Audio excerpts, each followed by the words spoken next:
สวัสดีค่ะทุกคนยินดีต้อนรับเข้าสู่ Thai with Grace นะคะวันนี้เราจะมาเรียนคำศัพท์7คำที่หมายความว่า to move ในภาษาอังกฤษเราจะมาเรียนว่าทั้ง7คำแตกต่างกันยังไงใช้เมื่อไหร่แล้วเราก็จะมาดูตัวอย่างด้วยกันไปดูกันเลย4คำแรกที่จะเรียนคือขยับขยับขยื่นแล้วก็ขยับขยื่น4คำนี้คล้ายๆกันนั่นก็คือหมายความว่า to move แต่ว่าเป็น small movement จากจุดหนึ่งไปอีกจุดหนึ่งอย่างเช่นขยับปากขยับนิ้วขยับตัวใน4คำนี้คำที่ใช้บ่อยที่สุดก็คือขยับเรามาดูตัวอย่างกันนะคะหัวเราะมากเกินตอนนี้ขยับปากไม่ได้ I laugh too much I can't move my mouth now ลองขยับนิ้วแบบนี้ดูสิคะ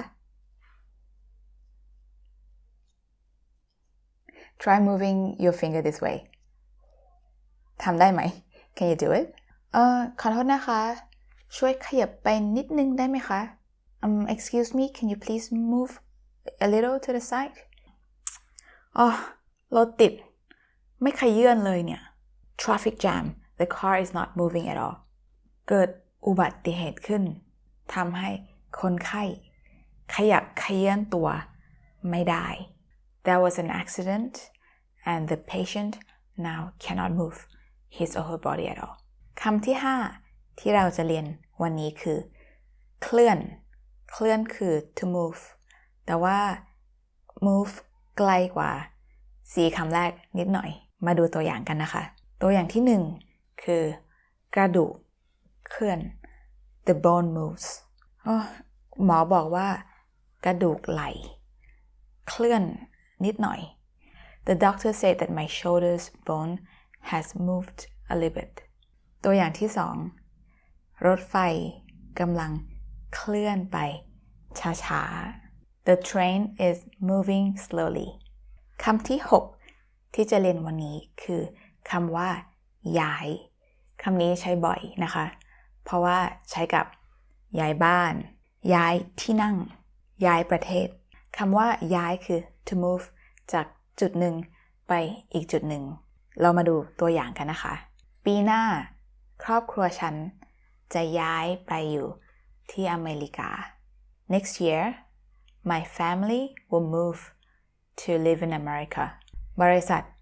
ย้ายไปประเทศเวียดนามแล้ว The company has moved to Vietnam already จะย้ายบ้านเมื่อไหร่นะ When are you moving again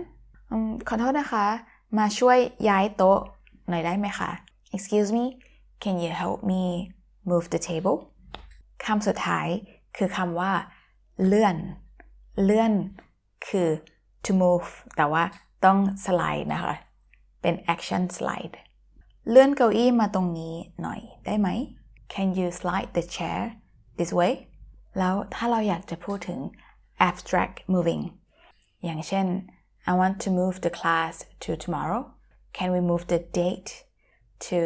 tomorrow Can we postpone the class to next time ภาษาไทยจะพูดยังไงคะใช้คำว่าเลื่อนก็ได้ใช้คำว่าย้ายก็ได้เรามาดูตัวอย่างหนึ่งนะคะเราเลื่อนไปเรียนวันจันทร์ได้ไหมหรือเราย้ายไปเรียนวันจันทร์ได้ไหม Can we move the class to Monday ถ้าใครอยากดูตัวอย่างเพิ่มเติมเกี่ยวกับ abstract moving to move the day to move the class to move the schedule เข้ามาใน Patreon ของ Grace นะคะ Grace จะมีตัวอย่างเพิ่มเติมในนั้นใช่แล้วก็ถ้ามีใครยังไม่ได้ free ebook ของ Grace 178 expressions and phrases in Thai ลองเข้าไปดูนะคะ Grace จะเขียนลิงก์ไว้ใน description บ๊ายบายค่ะทุกคนสวัสดีค่ะ